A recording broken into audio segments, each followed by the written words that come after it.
There's no doubt that certainly within the automotive space, faster cycles, a globalizing industry, and also the integration of new materials is definitely going to be a differentiator for those active in this space. So it's going to be a great industry over the next decade.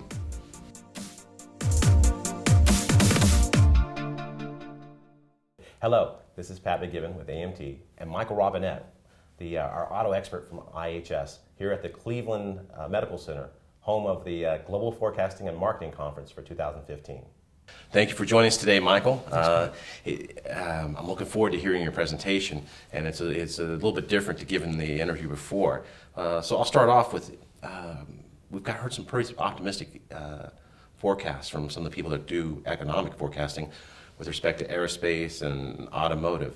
What's your outlook for the automotive industry over the next 3 years? Yeah, we expect the industry to continue to grow, albeit at a slightly slower pace than it has since 2009, which we interestingly characterize as the automotive recession, which obviously automotive was greatly impacted in 2009 by the bankruptcies of both Chrysler and General Motors. But nonetheless, we've climbed out of that. In fact, the industry's almost doubled out of that trough.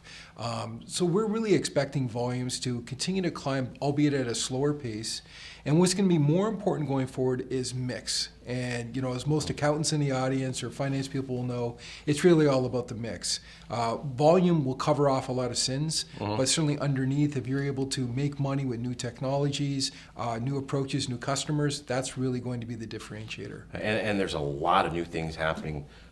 New trends that will have an impact on the auto industry.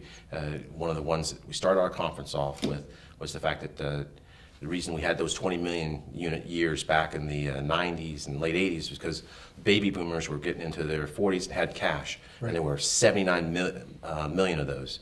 And then we had the generation that basically dropped to the bottom, and there was only like 60-some million of them. My generation, I hate to say it, yes. So we're about to come into the largest generation our country's ever experienced, almost 90 million people. Right. But they have a problem. They'd rather have their cell phone than their cars.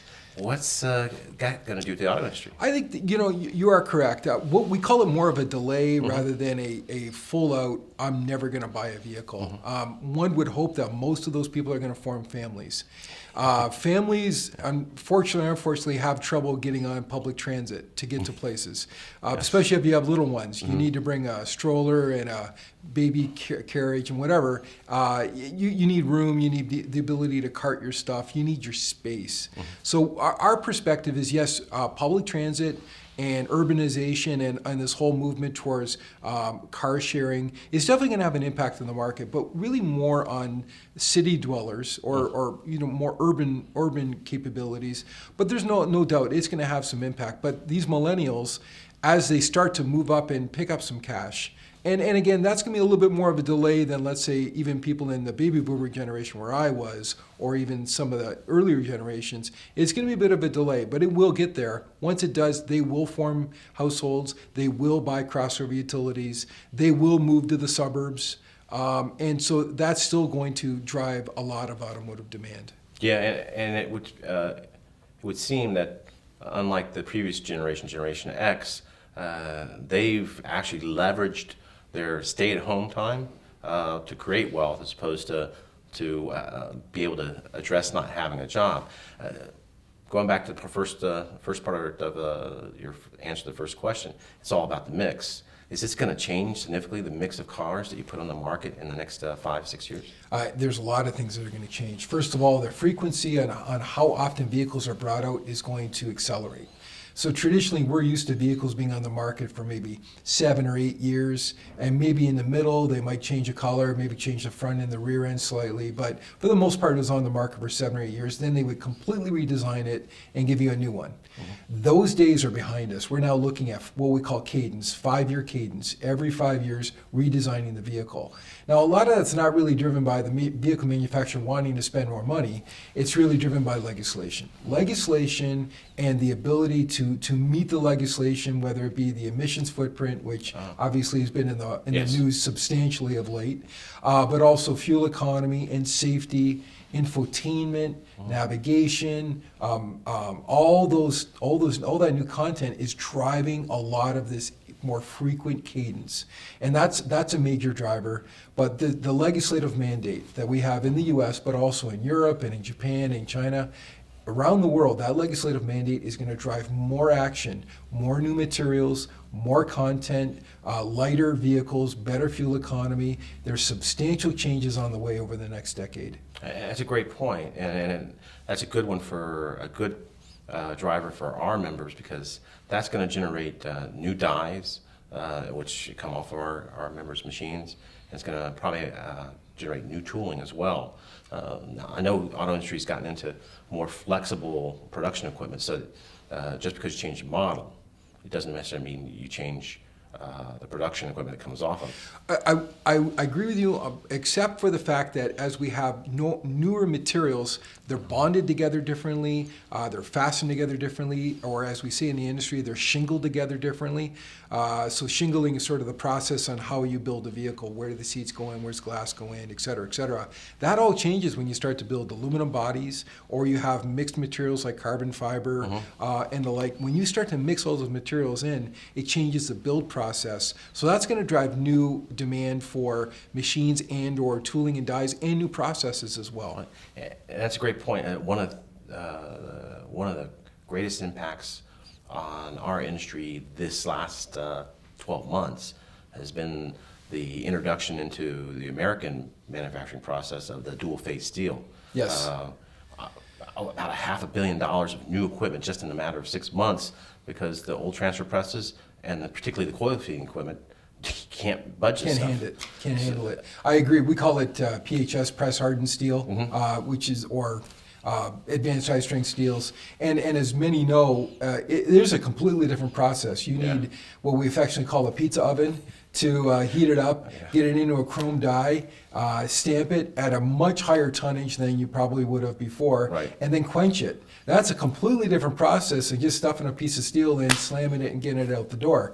So that whole process, plus the trimming process, there's now more laser cutting going on, and it is a much different world. And trust me when I say there's more advanced high-strength steel coming, there's more aluminum coming, more closures. Closures are doors, deck lids, hoods. More closures are going to move to aluminum because they can be isolated from the steel in the vehicle. But companies like GM are doing a great job, and there's others too, that are bonding aluminum and steel next to each other, plastic and steel next to each other. And again, we're talking about vehicles that need to be on the road for 15 years, so they can't start separating at year 10. It's got to be bonded forever. And in the mix of all this, you're going to have carbon fiber as well? Yes. That's an interesting one for us, because we've seen with the Dreamliner, carbon fiber doesn't react very nicely with aluminum and some other places. No. So that means titanium is going to have to be in there somewhere to be a fixturing. Yeah, I would say that certainly new processes on the tooling side and the machine side can be very, very important. We joke in the industry, the folks that are really going to make the money in our industry are those that can figure out how to put it together. Fastening, such as adhesives and different types of rivets and such. Those are the people that if they can learn how to bring those materials together, that's a tremendous market. So what you're saying is that one of the greatest opportunities for our members in selling products is looking at solutions that deal with these particular issues. Oh, there's no bringing doubt. these mixed materials together and being able to machine them in a process or a flow. The days of the 100% steel vehicle are completely behind us, completely. We've now got suspension systems that are fully aluminum. Obviously, engines have moved to aluminum a long time ago. We're finding now, as I was saying earlier, closures like hoods, doors, deck lids, which are trunks or hatches, even shock towers. There's one luxury OEM that every one of their shock towers, which is basically the in the engine compartment, is going to be aluminum cast from 2018 onwards. Every one of their vehicles, even if the rest of the vehicle's steel, they'll find a way to isolate it because they save that much weight by doing it. Wow. Another question I was going to ask you before we got into this materials one. You were talking about the 5-year time frame because of legislation that is going to control safety and everything from the rear camera to making 50, is it 55 or 53.5 miles per gallon? 54 and a half. 54 and a half by 2025. 2025. Another trend that seems to be appearing in the auto industry and it has to do with Generation X, and probably is going to be even more prevalent in Generation, well, the millennials, is customization. As I look out the data that your group puts out, it looks like there's not almost half the models coming out in the next 3 years are only going to have runs of about 100,000 or less. Right. So so that shorter cadence, as you go from a 7-year or an 8-year cadence down to 5, that obviously reduces what we characterize as the total life cycle volume, and that's going to reduce it down. Well, we've been interesting on that note, just as a divergent. We've been telling clients that you better learn how to launch vehicles more quickly. Because if we used to take 3 months to launch a vehicle to get up to full speed on a 7-year program, okay, we might have lost 2% of the volume. But now if the cycle's slimmer, right, and you're still taking 3 months, you're losing even more volume. And trust me when I say that OEMs will tell you the most profitable vehicles are the ones you sell at the beginning of the cycle, because mom and pa are waiting at the dealership and they didn't pay, they didn't grant any incentive, they paid full price for that vehicle and they're waiting for it, they want it. So those are the most profitable vehicles. But I do agree, there's this cadence is going to drive more tooling. One other factor is interesting that just came out this year is most OEMs are basically saying for some parts you need to service them for 15 years. So the difference used to be build for 7, service for another 7. In other words, crash or replacement parts from the OEM, and that was a 15-year window. So now you're building a full rate for 5, and now you're servicing for 15. That's a much different dynamic. So there's now new business models in terms of what do we do with our tooling? Do we use maybe more laser cutting to do blanking and different types of operations because we just don't want those tools to hang around forever? Right. So there's lots of new possibilities with the shorter cadence and shorter cycles. It's driving changes in tooling, more flexible tooling where maybe you can put inserts in and maybe save some money and also add some flexibility. Wow. And this move from 7 and 7, 14 to what you added adds up to 5 20. and 15, yeah. Right. And adds up to 20 now with the math that you just gave me.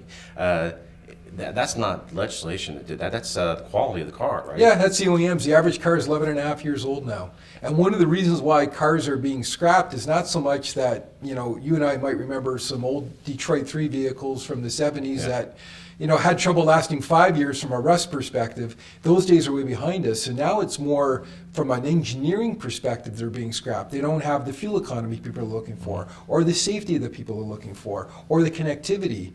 I've got a mid last decade Acura. I can't even hook my iPhone up to it. I still love my car, but I can't use the Bluetooth because my phone's way too advanced for it. So these types of sort of engineering scrappage, as we call it, is going to be more and more prevalent going forward. So that's controlling the life cycle. We've talked about the dual-faced steel. Do you see anything like that, new materials or new processes that is going to drive demand for different kinds of capital spending over the course of the next few years? Well, I think this cadence that we were talking about, and even in the middle of that cadence is what we call mid-cycle enhancement. So most people who work in automotive have heard of an MCE. An MCE is basically about 2 or 3 years into a program where they'll change the front and rear fascia, make it look a bit different, and add some more consumer enthusiasm or something.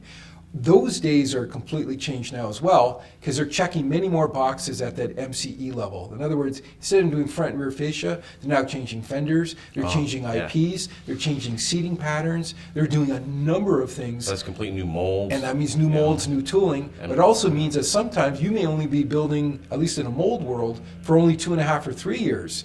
And then having to service for much longer time. That's tens of thousands of units. Exactly. Hundreds. So you got mold proliferation is a big deal these days. Wow. So that's going to be one of the growth areas because of the change in cadence.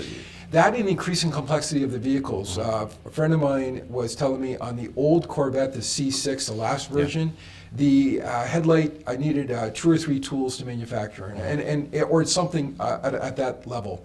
The new one takes over 20 tools to manufacture. So you have this sort of tooling bonanza or tooling explosion in terms of, because of the complexity, because we've gone to LED and a number of other types of styling, it's just a lot more difficult to tool, and therefore you need more of them.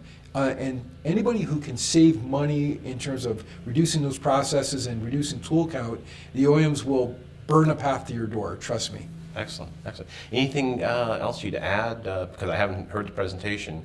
We'd like to capture any good takeaways you have from that. I think we talked about launches, we talked about tooling. I think the one aspect we really didn't talk too much about, it really is a global industry. We're finding we're doing more and more work with suppliers that are saying to themselves, I used to be able to survive in North America with my traditional customers, but there's many more new customers coming in, which means there's new suppliers coming in, and I have new competition. And I have some customers that are telling me, if I'm not in Thailand or I'm not in China or not in Europe, I'm going to have to desource you or not consider you for the next program.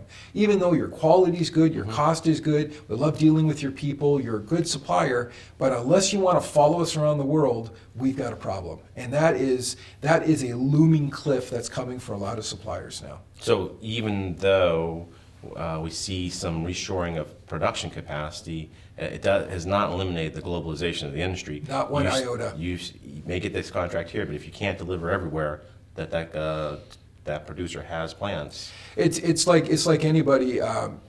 We buy our groceries from one grocery store. Right. We usually don't go to 4 every week. Right. And it's the same for an OEM. We want to buy all our groceries from one supplier and not 4 because of the back end burden and the extra cost of dealing. And also there's communication. So if there's a problem with a component and you find it in, let's say, Brazil, you tell one supplier and it goes around the world to fix the issue, as opposed to you deal with 3 other suppliers and have to communicate with them to fix the issue. Right. So you see it's a communication issue. There's also scale.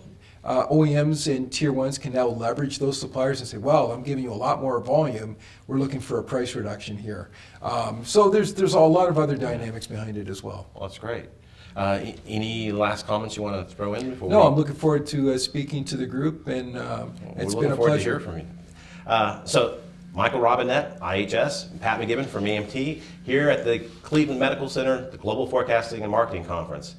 See you next year.